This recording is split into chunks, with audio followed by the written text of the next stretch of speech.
যদিহে AB equal 36 তেন্তে তলৰ কোনটো সত্য হ'ব এটা যদি অপচনটা চাওঁ আমি অপচন দিলো ফাৰ্ষ্টতে 8 আছে A/9 equal B/4 option B A/B equal 9/4 option C A/18 equal B/2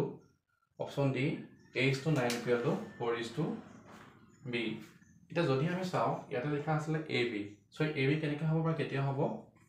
এটো না হ'ল আমাৰ ৰেশিও অংক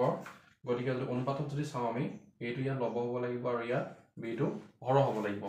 কাৰণ তেতিয়াহে পূৰণ কৰিলে কি হ'ব ab হ'ব আৰু এটা আছে 36 যদি আমি 36 টো চাওঁ যে ইয়াত অপচন সি আছে 18 2 2 ঠং 36 হয় আৰু যদি ডিত চাওঁ 9 পূৰণ 4 তেতিয়া কি হয় 36 হয় আমি এটা এবাৰ 9 পঢ়াই চালো এটা 4 বহালো আৰু যদি হয় a/18 equal to 2/b তেতিয়া আমাৰ কি হ'ব কাৰেক্ট হ'ব এটা যদি আমি চাওঁ এই অপচনটো আমি ডিত দেখিবলৈ পাইছো কিন্তু এই অপচনটো যদিও সিত আছে তাত কি নাই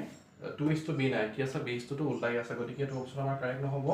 অপচন ডি টো আমাৰ কাৰেক্ট হ'ব কাৰণ a from b equal to ab আৰু 9 4 কিমান হ'ব 36 so option d is correct answer